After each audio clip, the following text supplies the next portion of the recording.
पूरे आदिवासी महिलाओं को एक लाइन में खड़े करके गोली मार दीजिए, क्योंकि इसके अलावे अगर हम हथियार उठाएंगे तो हम जेल में सड़ जाएंगे, और अगर हम बोलेंगे तो आप कहीं ना कहीं आप हमको 10 तरह का केस डाल करके आप हमको जेल में बंद कर दीजिएगा। जिस अंग से बच्चे को जन्म देती है, आप उसको पूरे पूरे पूरे मतलब कि समाज के सामने, पूरे बाजार के सामने उसके जनन अंग को पकड़ करके आप घुमा रहे हैं, आप उसका वीडियो बना रहे हैं, तो आप सोच सकते हैं कि आपकी मानसिकता कितनी गिरी हुई। आज बरखा लकड़ा सुनीता अगर बोलेगी तो कल आप उसको कुछ ना कुछ केस में लाद करके आप अंदर चली जाएगी। आप हम अपने जनन अंग को पकड़वा करके पूरे बाजार में बेइज्जत हो सकते हैं, लेकिन अपने सुरक्षा के लिए अगर हथियार उठा दे तो हम नक्सली हो जाएंगे। सुनीता, मुझे डर लग रहा है, क्योंकि मैं पूरे भारतवर्ष में घूमती हूँ। कभी ऐसा होता है कि जंगल जाना, जंगल के बीच में रहना। मैं अभी हाल ही में गई थी, मैं उड़ीसा, वहाँ जंगल के बीच में रही। मैं यहाँ डुमरी गई थी, वहाँ जंगल के बीच में रही, एकदम निश्चिंत होकर रहती। लेकिन अब डर लग रहा है कि क्या मैं सुरक्षित हूँ। इतनी सारी हमारी जो महिलाएं हैं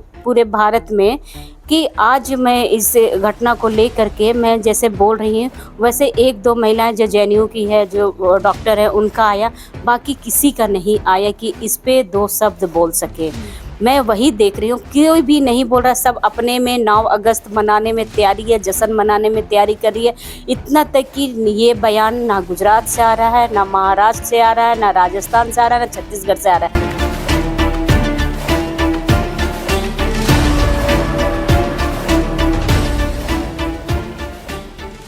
मणिपुर के एक वीडियो ने भारत देश को पूरे दुनिया के सामने शर्मसार कर दिया है।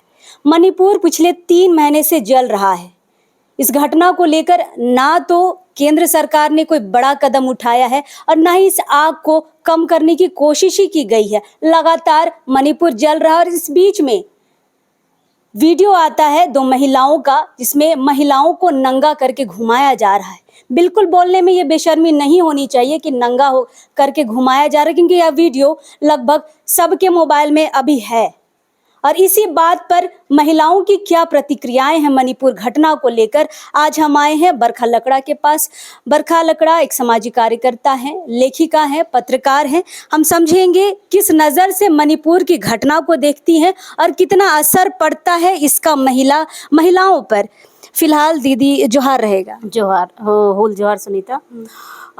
सबसे पहले तो आपने कहा कि ये घटना को बोलने में हमें शर्मसार महसूस नहीं होनी चाहिए, बिल्कुल नहीं होनी चाहिए, क्योंकि मणिपुर की घटना जैसे हुई है, ये सिर्फ और सिर्फ मणिपुर की बात नहीं है, ये पूरे देश नहीं, पूरे दुनिया की महिलाओं के अस्तित्व की सवाल है, उसकी इज्जत का सवाल है। कि देखिए कि जिस महिला एक बच्चे को जन्म देती है, जिस अंग से बच्चे को जन्म देती है, आप उसको पूरे पूरे पूरे मतलब कि समाज के सामने, पूरे बाजार के सामने उसके जनन अंग को पकड़ करके आप घुमा रहे हैं, आप उसका वीडियो बना रहे हैं, तो आप सोच सकते हैं कि आपकी मानसिकता कितनी गिरी हुई है, आपका प्रवृत्ति कितनी गिरी हुई है, इससे समझ सकते हैं। यानी कि जो लोग उस 2 हमारी महिलाओं को ले जा रहे हैं, तो उसके संस्कार समझ सकते हैं कि महिलाओं के प्रति क्या होगा। आज हम कितना बोल दे भारत देश में, आज आपको मैं बता देती हूँ सुनीता, कि आज देखिए कि भारत में लोग किनकी पूजा करते हैं, देवी की पूजा करते हैं। आप देखिए, दुर्गा कौन है, काली कौन है, सरस्वती कौन है, लक्ष्मी कौन है, तुलसी कौन है। आप देवी को अपनी मन्नत, अपनी मनोकामना पूर्ण होने के लिए आप उसको 9 दिन का दशहरा में व्रत रखते हैं। आप अपनी धन प्राप्ति करने के लिए आप लक्ष्मी की पूजा करते हैं। मैं मैथिली समाज के लोगों को बोल रही हूँ, क्योंकि आप भी पूजा करते हैं।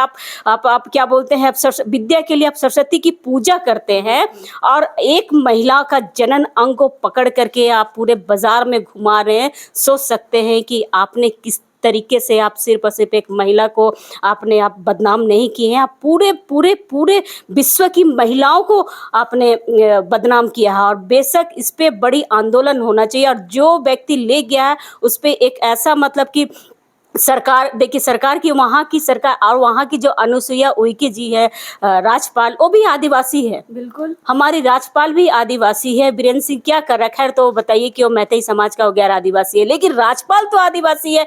आप अपने मुख में, राज्यपाल महोदय, आप अपने मुख में क्यों दही जमाए बैठे हैं? महिला है। आप महिला हैं। हमारे अंदर इतनी आक्रोश है। कल मैं एक वीडियो बना रही थी, मैं बोलते बोलते हमारे आंख से आंसू आ गया कि देख लीजिए किस तरीके से हमारी महिलाओं को क्या बोलते हैं इतना बेइज्जत किया जा रहा है, उसके जनन अंग को पकड़ करके हंसी मजाक किया जा रहा है। आप बोले कि हर लोगों के मोबाइल में ये लगभग ये वीडियो वायरल है, लेकिन मुझे बता दीजिए किस महिलाएं ये इस क्या बोलते हैं घिनौना ये काम को लेकर के आवाज उठा रही है? मुझे बता दीजिए, कोई भी नहीं तो बोल ये रहा है। चिंता वाली विषय है दीदी कि सबके मोबाइल में ये लगभग वीडियो है, महिलाएं भी देख रही हैं, लेकिन सारे पूरे देश के राज्यों की महिलाओं का देखिए, इतना हर संगठन में महिलाएं हैं, लेकिन एक महिला खुल पे किस पे बात नहीं कर रही है, अपनी अपनी राय नहीं दे रही है। क्या समझे हम कि वीडियो देखे शांत हो गए? हाँ, यही बात है। आज देखिए आंदोलन विफल होने का कारण क्या है?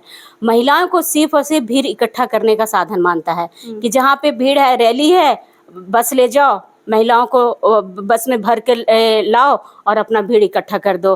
कहीं पे अगर पार्टी का हो गया या फिर कहीं पे जन संगठन का आंदोलन होगा तो महिलाएं सिर्फ से यूज होने की चीज़ है।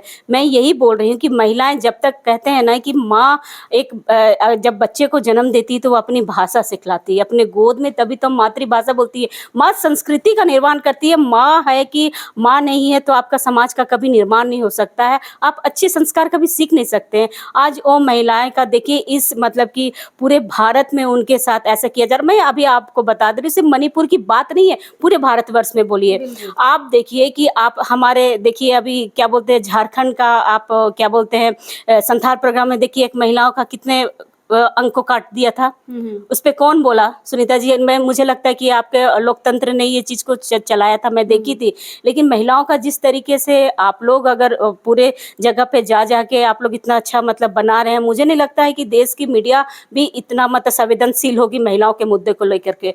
आज देखिए कि आप छत्तीसगढ़ में चले जाइए कि आप बस्तर है, ठीक है ना, आप दंतेवाड़ा में चले जाइए, वहां पे कितनी महिलाओं की हत्या हो गई नक्सलियों के नाम पे। उस पे तो खैर कोई नहीं बोला। सोनी सूरी अकेले संघर्ष की 2.5 साल जेल में रही। बिल्कुल। हाँ, उसके जनन अंग में पत्थर ठूस करके क्या बोलते हैं जेल में उसको रख दिया गया। उसके साथ कितनी मतलब कुकृत्य हुई, लेकिन कोई नहीं बोलता है, बस खाली आप उसको पुरस्कार दे देते हैं।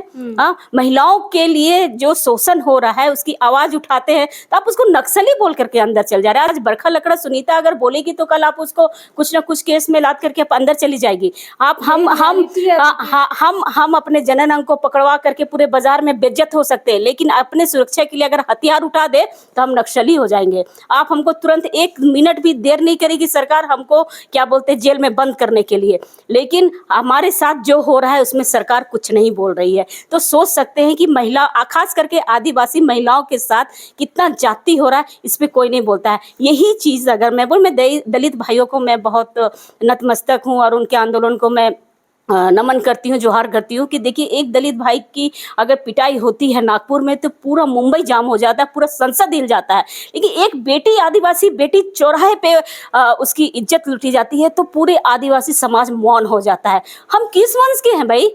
आज हम बड़े बड़े बात करते हैं। हमारे इतिहास में आप तिलका मांझी को देख लीजिए, आपके इतिहास में वीर बुद्धू भगत को देख लीजिए, मैं अभी पुरुषों का नाम ले रही हूँ। आपके इतिहास में तिलंगा खड़िया को देख लीजिए, आपके इतिहास में जतरा टाना भगत को देख लीजिए, आपके इतिहास में बिरसा को देख लीजिए, आपके इतिहास में फूलो झानो सिंगी दाई कैली दाई मक्की मुंडा रुनवा झुनवा को देख लीजिए। आप बताइए ये क्या बोलते हैं फूलो झानो ने 21 अंग्रेजों की हत्या की, रुनवा झुनवा का कोई पता नहीं, उसने अपने भाइयों के साथ लड़ा। हर आंदोलन में महिलाओं ने साथ खड़े हुए, चाहे आंदोलन की मांग को लेकर के जयपाल सिंह मुंडा के साथ कितनी महिलाएं रांची से पुरलिया पद यात्रा की थी झारखंड की मांग को लेकर कि हमारा झारखंड बनेगा, हमारे एक अलग संस्कृति होगी। लेकिन वास्तविकता यहाँ पे राज कौन भोग रहे हैं? आज हम बड़े बड़ी बात करते हैं कि भारत गोंडवाना लैंड है। गोंडवाना लैंड था भाई, तो आप 8% आदिवासी सिर्फ क्यों है? 8 से 10% आदिवासी क्यों है? बाकी आप 85% किसको बसाए?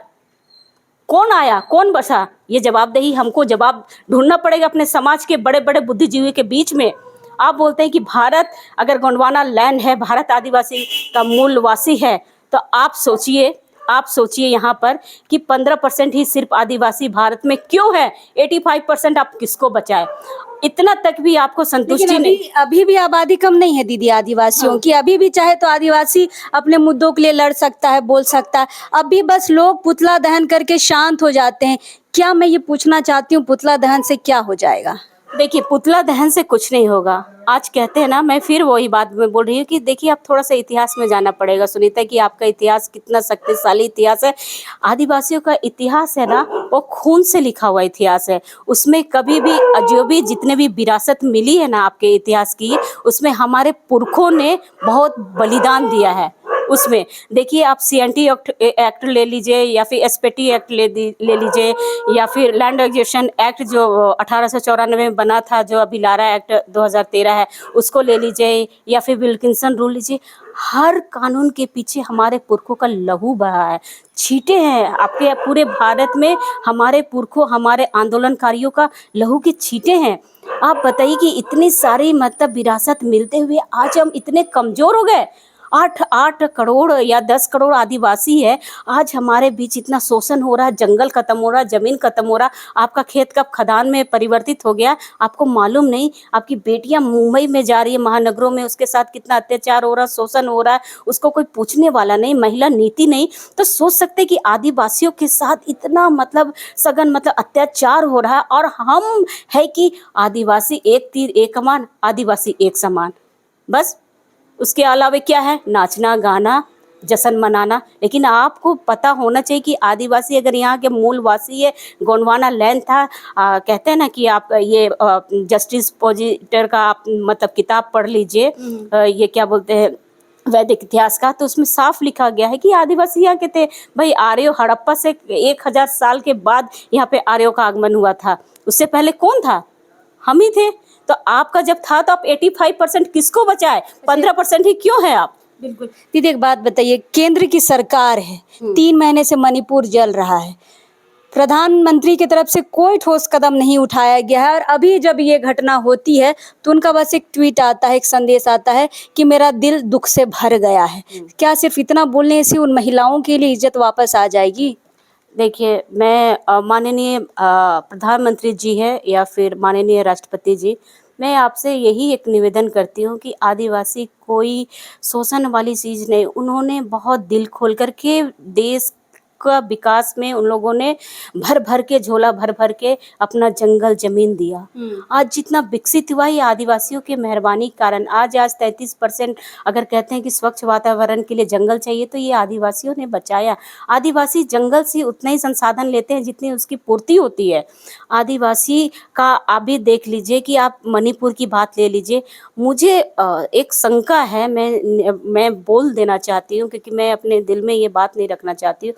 370 हट गया, ठीक है ना, 371 है आपके मणिपुर में, जिसमें आपका क्या बोलते हैं सीमा परमिट है।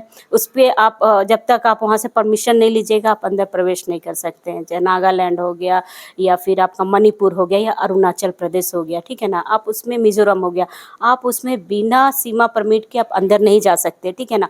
अगर आप अंदर नहीं जा सकते हैं, यानी कि वो पहाड़ी इलाका है, पहाड़ी इलाका के लिए 71C के तहत आपको संविधान से विशेष प्रावधान मिला हुआ है, ठीक है ना। वहाँ पे पहाड़ी इलाका जो है मणिपुर का, कुकी जनजाति लोग का, उसमें आदिवासियों का, उसमें आप जा करके बाहरी लोग वहाँ पे नहीं बच सकता है। वहाँ पे एकदम प्रचुर मात्रा में खनिज संपदा है, ठीक है, आप समझिए इस षड्यंत्र को। प्रचुर मात्रा में वहाँ पे क्या बोलते हैं खनिज संपदा है। अब क्या हो गया ना कि ये षड्यंत्र है कि 370 हट गया। 371 के तहत केंद्र सरकार से आपको 90% आपको अनुदान राशि मिलती है। सिर्फ 10% आपको वहाँ पे मतलब कि ये क्या बोलते हैं ऋण के रूप में दिया जाता है। तो समझिए कि 90% से आप कितना आप विकास कीजिएगा।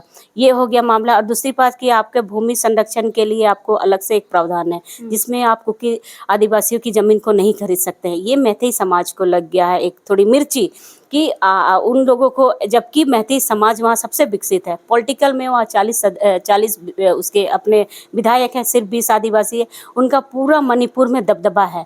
फिर भी वहाँ के जो सदियों सदियों सदियों, जो वो लोग कहते हैं ना कि मंगोलाइड के प्रजाति से है वो लोग, सदियों सदियों से वो पहाड़ में बसते आ रहे हैं। उनकी अपने रिचुअल है, कस्टम है, सिस्टम है, जिसके तहत वो अपना जीवन निर्वाह कर रहे हैं। लेकिन उसको छठी अनुसूची के तहत नहीं रखा गया, क्योंकि वो केंद्र से चलता था। उसको विशेष धारा सी के तहत मणिपुर को रखा गया। 1972 में उसको अलग राज्य की दर्जा मिली है। तो धीरे धीरे वो विकसित हो रहा है। विकसित होने के कारण उसमें प्रचुर मात्रा है। तो मैतेई लोग को पता है कि जो पहाड़ में बसे हुए कुकी जनजाति लोग, उसके पास प्रचुर मात्रा, अगर वहाँ पे बसेंगे तो बड़ी इंडस्ट्रीज लगा सकते हैं। तो इन लोग तो मुट्ठी भर है, इनको भगाओ। तो कहते हैं ना कि एक आदिवासी सवाल कहते हैं कि आदिवासियों को आप मार सकते हो, सामने से गोली खा लेगा, सब करेगा, लेकिन वो किसी से समझौता नहीं करेगा। मणिपुर आज जल रहा है, ठीक है ना, उसको जलने दिया जा रहा है। तमाशा देख रहे हैं लोग। छोटा सा आप ट्वीट कर दे रहे हैं, वहाँ का जो मुख्यमंत्री जी है वो कुछ नहीं बोल रहे हैं। आप छोटा सा ट्वीट, स्मृति ईरानी का बयान आता है कि बहुत दुखद की बात है। आप भी एक महिला हो, आप एक महिला हो, ठीक है ना, आपके दर्द होगा। आपको अगर मान लीजिए कि एक बेटी का अगर मतलब सारे बाजार के सामने उसको घुमा सकता है, तो आप सोच सकते हैं कि आप किस प्रजातंत्र की बात कर रहे हैं। बिल्कुल। भारत विश्व की सबसे बड़ी प्रजातंत्र है, जहाँ पे महिलाओं का सम्मान होता है। एक भारतीय जहाँ पे देवी के रूप में पूजा होता है, वहाँ पर जा करके उसके जनन अंग को घुमाया जाता है। पूरे विश्व में ये तमाशा बन गया है, नौटंकी बन गया है, और हम एक छोटा सा ट्वीट कर देते हैं बस। हाँ। तो सोच सकते हैं कि आदिवासियों के प्रति कितनी घिनौना मानसिकता है पूरे मतलब कि भारत में। अब ये बताइए दीदी कि मणिपुर की जो घटना है, यही घटना अगर गुजरात में घट जाती, आदिवासी समाज को छोड़ के दूसरे समाज के साथ घट जाती, तब क्या होता? आज तो मणिपुर को लेके सब मौन है। अब मैं बोलूँ, खाली गुजरात की बात नहीं है। अगर यही घटना अगर छोटे से भी राज्य में घट जाती ना, मणिपुर में ही घट जाती, तो अभी देख लीजिए पूरा भारत जल रहा होता। आप बताइए कि दूसरे का अगर एक मतलब कि कुरान की एक पेज फट जाती है, तो सिर्फ भारत में नहीं, पूरे विश्व में आग लग जाती है। एक महिला की छेड़खानी अगर बुर्के हटा करके किया जाए, पूरे लोग उठता है। मैं प्रणाम करती हूँ वैसे लोगों को, मैं उसको नतमस्तक करती हूँ कि इतनी महिलाओं का सम्मान होता है। आज हमारी महिलाओं के साथ इतना बर्बरता पूर्वक हो रहा है छत्तीसगढ़, मध्य प्रदेश, झारखंड में, या फिर आप अब गुजरात की बात कर रहे हैं, वहाँ पे गुजरात में छोटी छोटी बच्चियाँ बेची जा रही है, आदिवासी बेचियाँ। बहुत सारे आप उनको यूज़ करके फिर उसको आप मार दे रहे हो, टांग दे रहे हो। मैं पिंकी के केस में गुजरात में गई थी, वहाँ पे एक बेटी को हत्या कर दी गई है, उसको मार के टांग दी गई। उसके पिताजी ने 1 महीना तक उसको ताबूत में रखा था कि जब तक, बर्फ के ताबूत में रखा था कि जब तक मेरी बेटी को मतलब कि जस्टिस नहीं मिलेगा, मैं अपनी बेटी को मिट्टी नहीं दूंगा। ये घटना सिर्फ आदिवासी, हर जगह आदिवासी के ऊपर अत्याचार हो रहा है। हमारा समाज भी मौन है, सरकार भी मौन है, सारे भारतवर्ष के लोग मौन है। यही चीज़ अगर यही चीज़ अगर दिल्ली में घटना घटती है ना, आप देखिए निर्भया वाला कांड को देख लीजिए। एक निर्भया के चलते देखिए 2 महीना में कानून बन गया। वो तो इंटरनेशनल केस बन गया। इंटरनेशनल केस बन गया। निर्भया कानून होती है तो इंटरनेशनल केस बन जाता है। हमारी बहनों के साथ ऐसा होता है। हर चीज़ है भाई, उसके सिर पर सिर्फ निर्भया की हत्या हुई थी, लेकिन हमारे महिलाओं का जनन अंग से लेकर के सारे एक वो मृत्यु के बराबर ही है। 2 महिलाओं का अगर जनन अंग को पकड़ के जा रहे हो, एक मृत्यु क्या, वो जीते जीते वो एक लाश है। वो कभी उस दर्द को, उसके अंदर जो बीता है 2 बहनों के साथ, वो कभी उस दर्द को भूल सकती है क्या? कितना शर्मनाक। आप देखिए कि असम में भी हमारी लक्ष्मी, नाम तो नहीं लेना चाहिए, लेकिन उसको मैं सलाम करती हूँ कि देखिए उसने भी बहुत बड़ा संघर्ष किया जो असम में वो घटना घटी थी। लेकिन हम हमारे आदिवासी के साथ ही उसको नंगा घुमा करके उसको बेइज्जत किया जा रहा है। लेकिन हमारा समाज 8 करोड़ से 10 करोड़ हमारी आदिवासी पॉपुलेशन है, लेकिन उसको अभी तक उसके बारे में कोई नहीं बोलता है। कोई नहीं बोलता है, हम मौन है। बस अभी समाज में आप व्हाट्सएप चला दिए, फेसबुक चला दिए, बस खत्म, आंदोलन खत्म, आंदोलन खत्म। बेटी है, बेटी अपनी इज्जत को कैसे जी रही है, उसको अंदर से कितना घुटन हो रही, जीते जीते वो एक लाश बन गई है, खत्म हो गया। बरखा लकड़ाज यहाँ पे चिल्ला के बोल रही है, लेकिन दूसरी बहनें हैं और भी ये बहनें हैं, उन लोगों को अब आना होगा। मैं इस चैनल के माध्यम से, लोकतंत्र के माध्यम से पूरे भारत में ये आह्वान करना चाहती हूँ कि आप तो अपने इज्जत को संभालो, अपने बेटियों के लिए बाहर निकलो। अब नहीं निकलोगे तो फिर से आपको वही दर्शन होगा। मैं बोल रही हूँ कि आपको फिर से सिंगीदाई, जब सिंगीदाई ने रोहतास किला को बचा सकते हो, अभी तो आपके पास बहुत आधुनिक साधन है, आपको निकलना पड़ेगा। बिल्कुल बिल्कुल दीदी, लास्ट सवाल हमारा ये रहेगा कि आपने जब उस वीडियो को देखा, सबसे पहला क्या दिमाग में आया? देखिए, सबसे पहले तो महिला होने के नाते में यही लगा कि जिस भारत में हम रहते हैं, 75-76 आदि ये आज़ादी का वर्षगांठ हम मना रहे हैं, अमृत महोत्सव मना रहे हैं, जश्न मना रहे हैं आज़ादी के बाद का। लेकिन आज देखिए कि हमारे भारतवर्ष में कि इतनी सारी हमारी जो महिलाएं हैं पूरे भारत में, कि आज मैं इस घटना को लेकर के मैं जैसे बोल रही हूँ, वैसे 1-2 महिलाएं जो जेएनयू की है, जो डॉक्टर है, उनका आया, बाकी किसी का नहीं आया कि इस पे 2 शब्द बोल सके। मैं वही देख रही हूँ, कोई भी नहीं बोल रहा, सब अपने में 9 अगस्त मनाने में तैयारी है, जश्न मनाने में तैयारी कर रही है। इतना तक कि ये बयान ना गुजरात से आ रहा है, ना महाराष्ट्र से आ रहा है, ना राजस्थान से आ रहा है, ना छत्तीसगढ़ से आ रहा है। सारे लोग खाली बस ऑफिस एक चीज़ है कि राजनीति ज़्यादा हो रही है। हम क्या समझे, आदिवासियों का खून पानी हो गया है? देखिए, कहते हैं ना कि हमारा जो आदिवासियों का खून है ना, या फिर आदिवासी ऐसा समूह रहा है जो बंजर में भी अनाज पैदा करने की शक्ति रखता है।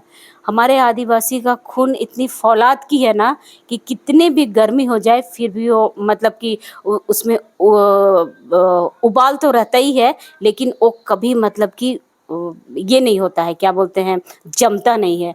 इतना मतलब कि हमारे आदिवासियों का खून है, क्योंकि वो लोग कभी झुका नहीं है। लेकिन आज के तारीख में मुझे अफ़सोस होता है कि आदिवासी इतने मौन खड़े हुए हैं कि आज देखिए कि तमाशा ही देख रहे हैं। सुनीता, मुझे डर लग रहा है, क्योंकि मैं पूरे भारतवर्ष में घूमती हूँ। कभी ऐसा होता है कि जंगल जाना, जंगल के बीच में रहना। मैं अभी हाल ही में गई थी, मैं उड़ीसा, वहाँ जंगल के बीच में रही। मैं यहाँ डुमरी गई थी, वहाँ जंगल के बीच में रही, एकदम निश्चिंत होकर रहती। लेकिन अब डर लग रहा है कि क्या मैं सुरक्षित हूँ? ये क्या सवाल मैं तो है। अपने आंगन में सुरक्षित हूँ? आज मणिपुर जल रहा है तो लोग कुछ नहीं बोल रहे हैं, भारत के आदिवासी कुछ नहीं बोल रहे हैं। एक मतलब ऐसा उमड़ नहीं आ रहा है कि हमारी बहनों के साथ ऐसा हुआ तो हम क्यों नहीं बोल रहे हैं। आज आज मुझे डर लग रहा है सुनीता। मैं पूरे भारत में जा रही हूँ, जन जागृति कर रही हूँ, महिलाओं को जगा रही हूँ, अपने अधिकार के प्रति जा के लोगों को बता रही हूँ कि तुम आदिवासी कौन है, तुम्हारा अधिकार क्या है।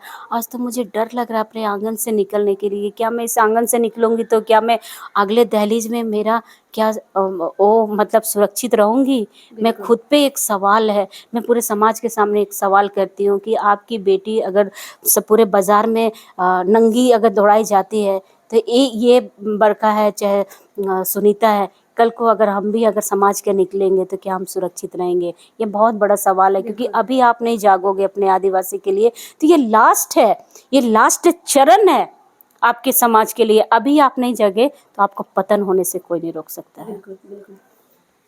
फिलहाल महिलाओं की जो सोच है वो अच्छी है, लोग बोल रहे हैं, लिख रहे हैं फेसबुक में, लेकिन हमें इंतज़ार है सड़क में आने का।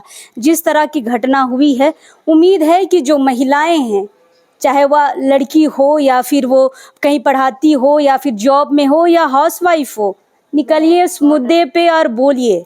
एक बात बोलती हूँ कि देखिए, आज जिस तरह से महिलाएं सह रही है, आदिवासी ही क्यों सहे?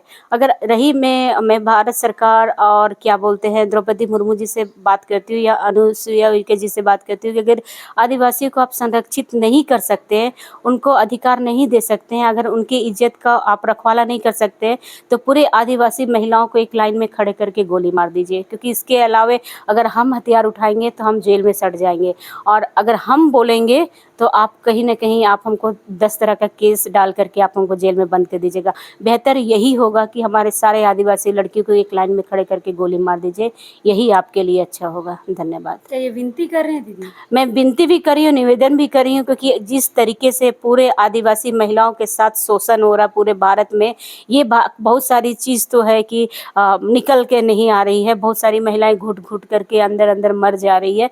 तो बेहतर यही होगा कि आप संरक्षण नहीं दे सकते हैं तो आदिवासी महिलाओं के संरक्षित कौन करेगा? सरकार भी अगर पीछे हट जाती है, वो महिलाओं को संरक्षित कौन करेगा? हम अपने इज्जत को बाजारू करने के लिए नहीं आए हैं। बेहतर होगा कि अगर हमको संरक्षित नहीं कर सकते हैं तो बेहतर होगा हमें गोली मार दीजिए।